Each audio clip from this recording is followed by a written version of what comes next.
Hi అండి. ఎలా ఉన్నారు అందరూ? బాగున్నారా? నేనైతే చాలా బాగున్నాను. కొత్తగా నా ఛానల్ని ఎవరైనా చూస్తున్న వారైతే ప్లీజ్ సబ్స్క్రైబ్ చేసుకోండి. వీడియోకి చిన్న లైక్ చేయండి. ఈరోజు న్యూ ఇయర్ కదా, అందరికీ హ్యాపీ న్యూ ఇయర్. ఈరోజు అయితే ఉదయాన్నే లేచి పూజ అంతా కంప్లీట్ చేసుకున్నాను. మా పిల్లలు కూడా లేచారు అండ్ వాళ్ళ కోసం అయితే గుడ్లు అయితే ఉడికిస్తున్నాను అనమాట. మీరు న్యూ ఇయర్ ఎలా సెలబ్రేట్ చేసుకున్నారో నాకైతే కామెంట్ చేయండి.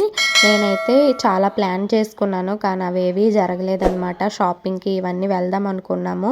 మా వారికి ఈరోజు లీవ్ ఉంటుంది అనుకుంటే ఈరోజు కూడా బ్యాంక్ ఉంది.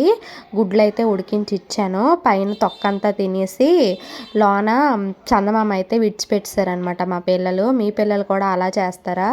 మా పిల్లలు అయితే లోన చందమామ తినడానికి ఇష్టపడరు, పైన తొక్క అయితే మాత్రం తినేస్తారు. ఈరోజు టిఫిన్లోకి పెసలున్న కొంచెం కాబోజీ శనగలు నానబెట్టాను అనమాట. దాంతో అయితే పెసరట్టు చేశాను. పచ్చిమిర్చి, తెల్లుల్లి, జీలకర్ర వేసుకొని ఇలా దోశలు వేసుకుంటే వీటికి ఇంకా చట్నీ కూడా అవసరం ఉండదు. అలాగే వేడివేడిగా తింటే చాలా టేస్టీగా ఉంటుంది. ఒకసారి అయితే ట్రై చేయండి. మా పిల్లలకైతే ఈ టిఫిన్ చేసి ఇచ్చాను. మా హస్బెండ్ పిల్లలు తినేశారు. మా వారికి అయితే డ్యూటీ ఉంది, డ్యూటీకి అయితే వెళ్ళారు. వచ్చేటప్పుడు అక్కడ బ్యాంకులో అంట ఈ స్వీట్స్ ఇచ్చారు, న్యూ ఇయర్ కదా, అండ్ ఇవైతే తీసుకొచ్చి ఇచ్చారనమాట. ఈ స్వీట్ బాక్స్లో ఉన్న స్వీట్స్ అన్నీ కూడా నాకు ఇష్టమే, కానీ నేను అవేవి తినలేదు. అండ్ లోన్ అయితే పెట్టాను. అవి చూస్తుంటే ఇంక తినాలనిపిస్తుంది. వచ్చేటప్పుడు కొంచెం చికెన్ తీసుకొచ్చారు అండ్ నేనైతే చికెన్ బిర్యానీ చేద్దామని ముందుగా అయితే మ్యాగ్నేట్ చేసుకుంటున్నాను. చికెన్లో కొంచెం పెరుగు, కారము, రుచికి సరిపడా సాల్ట్, అల్లం వెల్లుల్లి పేస్ట్, గరం మసాలా, ఇంకా ధనియాల పౌడరు, జీలకర్ర పౌడరు, ఇంకొంచెం లెమన్ వేసుకొని ఈ విధంగా బాగా కలుపుకొని ఒక హాఫ్ అన్ అవర్ వరకు పక్కన పెట్టుకోండి. ఇంకొక సైడ్ అయితే చికెన్ కోసం కూడా సపరేట్గా కర్రీకి తీసుకున్నాను అనమాట. ఈరోజు అయితే బయటకి ఎక్కడికి వెళ్ళలేదండి, ఇంట్లోనే నేను బిర్యానీ అండ్ చికెన్ కర్రీ అయితే ప్రిపేర్ చేసుకున్నాను.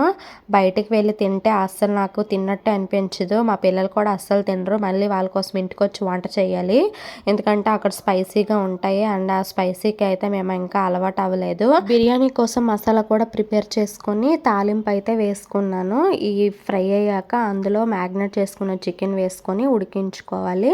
అండ్ చికెన్ కర్రీ కూడా అయిపోయింది. ఈ టైంలోనే కరెక్ట్గా మా వారు ఫోన్ చేసి నేను భోజనానికి రావట్లేదు అని చెప్పారు. చాలా కోపం వచ్చింది, కానీ ఏం చేయలేము. ఇంకా అక్కడ ఫ్రెండ్స్తో ఆయన అయితే భోజనం చేస్తానని చెప్పారు. సరేలేండి, ఏం చేస్తామో, వండుకున్నది ఇంకా పడేలేం కదా బయట, ఇంకా నైట్కి మీకు అదే పెడతాను రండి అని చెప్పాను. ఇంకా ఈ చికెన్ కర్రీ కూడా కుక్ అయిపోయింది కదా, ఈ బిర్యానీ కోసం చికెన్ కూడా కుక్ అయింది. అండ్ ఇంకో వైపు అయితే రైస్ కోసం పెట్టుకున్నా. ఈ విధంగా రైస్ కుక్ అయింది కదా, ఇది కొంచెం కొంచెం లేయర్ వేసుకొని ఒక 10 to 20 minutes కుక్ చేసుకుంటే టేస్టీగా అయితే బిర్యానీ రెడీ అయిపోతుంది. తక్కువ స్పైసెస్తో ఇంట్లోనే కమ్మగా మనం బిర్యానీ చేసుకోవచ్చు. మీరు కూడా ఒకసారి ట్రై చేయండి. ఫుల్ వీడియో అయితే నా ఛానల్లో ఉంటుందండి, బిర్యానీ వీడియో ఒకసారి చూడండి. నా స్టైల్లో నేను బిర్యానీ ఎలా చేస్తాను అనేది ఒకసారి మీరు కూడా చూసి ట్రై చేయండి.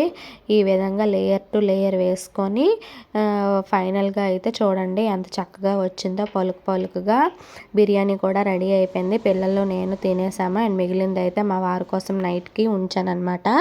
వచ్చేటప్పుడు మా వారు కేక్ తీసుకొచ్చారా, అండ్ ఈరోజైతే నేను కేక్ కూడా ఏం కట్ చేయలేదు, బ్యాంకులో కేక్ కట్ చేశారంట.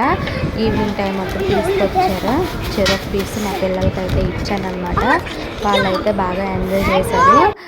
కేక్ తింటూ ఇంకా ఆ రోజంతా ఎంజాయ్ చేసి మా న్యూ ఇయర్ అయితే ఈ విధంగా ఇంట్లోనే అయ్యింది. బయటకైతే అస్సలు వెళ్ళలేదు. చాలా ప్లానింగ్ చేసుకున్నాము అండ్ అనుకున్నంత అవ్వదు కదా. వీడియో నచ్చినట్లయితే లైక్ చేయండి. కొత్తగా చూస్తున్న వాళ్ళు సబ్స్క్రైబ్ చేసుకోండి. మరిన్ని వీడియోస్తో మేము ముందుకైతే వస్తాను. Thank you for watching. Once again bye.